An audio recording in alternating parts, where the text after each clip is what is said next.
And that's pretty much the way we want the hair to start looking.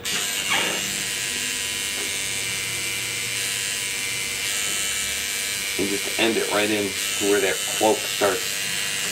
We'll do the same thing for the beard on this piece. Basically just shade it down. Find a direction that you want it to flow, and that's the way you're going to keep the whole piece going.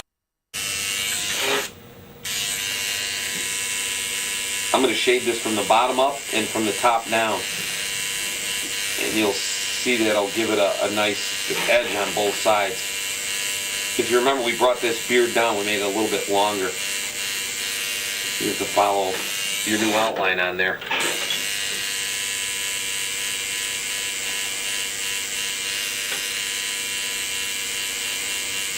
Don't try to hammer too much ink in there at one time either. It's a slow process, and especially when you're doing stuff like hair, because I'm not coloring this solid like a cartoon picture here. You're trying to give it some shades and some lines and stuff, so it takes a little bit to get it to look that way. I'm going to wipe it off again so you can see where we're going with that beard. And you get an idea how the flow of the hair is starting to look.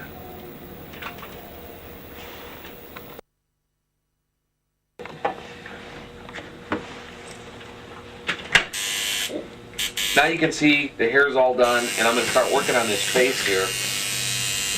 In the eyebrows. This eyebrow on this side was almost gone. You hardly could even see it, but we're going to fix that up, put some of that in there. And again, I'm still using straight black ink on all this that I've done. Right now, after I get done with these eyes here, I'm going to use a little bit of that washed ink to add some shadow to the face. And we'll make that face look a little more three-dimensional. It won't be so flat like around where the nose is and stuff. Put the pupils back in with solid black, and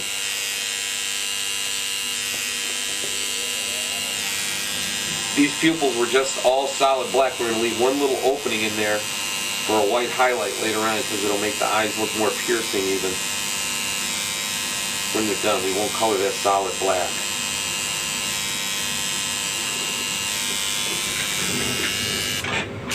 And that's how the eyes will look on there. Darken up this a little bit. Now I'm going to use just a slight, that washed out ink a little bit, and just pull it in across the forehead and stuff. And it's not going to be real noticeable at first, but when this tattoo heals, it'll give it a real soft shadow.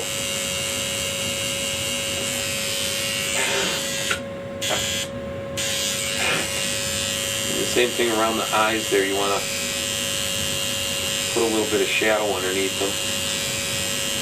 And down the bridge of the nose on here. Because once this is all colored in with the eyes and all the blue in there, that what we're putting in now will make the whole piece just stand out a little better. Some wrinkle lines off the nose.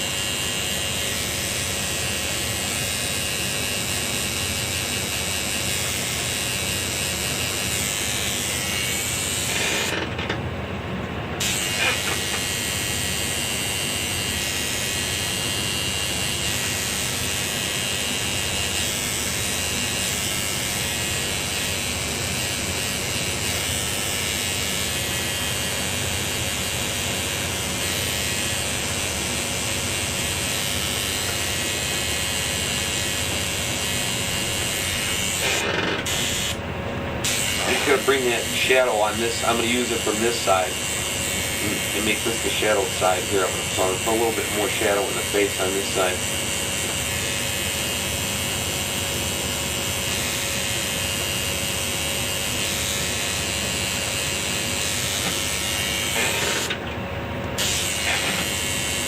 If some of the shadows look dark at first when you're doing them, that's because there's blood in the skin and you're using this real thinned out ink here. But once they heal, they'll heal to a softer color.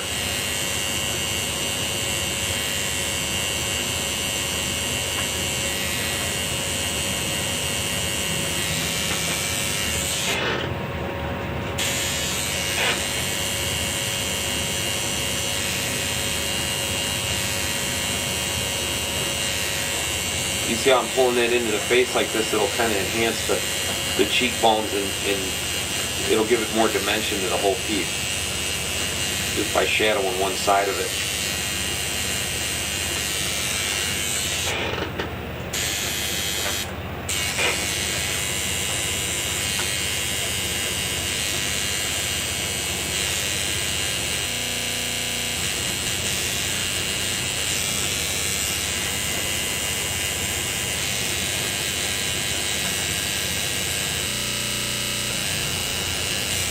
And that's pretty much it for the face.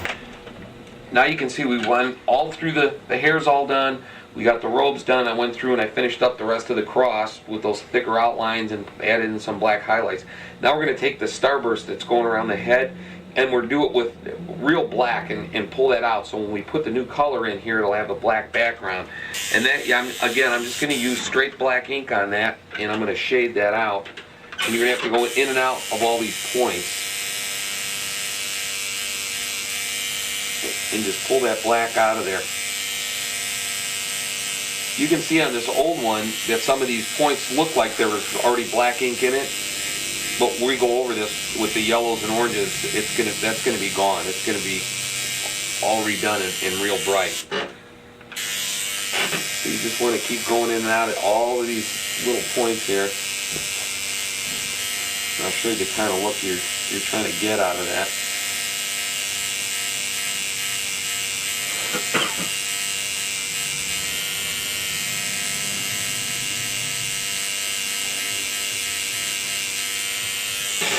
You see how it'll start bringing out each one of the points on here. So you want to start in the middle, down in the inside real dark, and then just slowly pull it back out.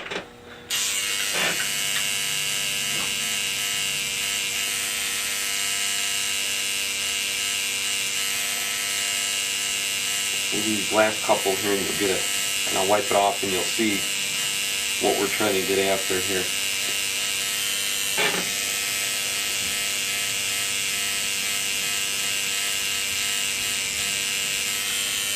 I'm going to wipe it off and then you'll see what it looks like there. And that's the look we want to try to get all the way around. Now we've gone all the way around with the black shading, and you can see if you look real close, what I did is I took the black, and when I brought it up, I left a small gap between that point and there because it gives the whole effect of a drop shadow, like the 2 points are moved off to the side. So it gives it a nice shadow. You can do that with a lot of old tattoos. If they look like they've bled out of the outline and you get that hazing, turn it into a shadow instead of trying to make the piece fatter the way it bled out. So this one came out really nice. It's got a nice drop shadow to it. Now we're going to put the color in. Put a little Vaseline on it just to clean it out. You can see all the black shading is done. And let it settle out. I'm going to start with some of the reds. You want to start with the darkest colors. You can either do the brown or the red. And I'm going to do some red in here first. I'm going to get that done. I'm going to color in all these little drops of blood.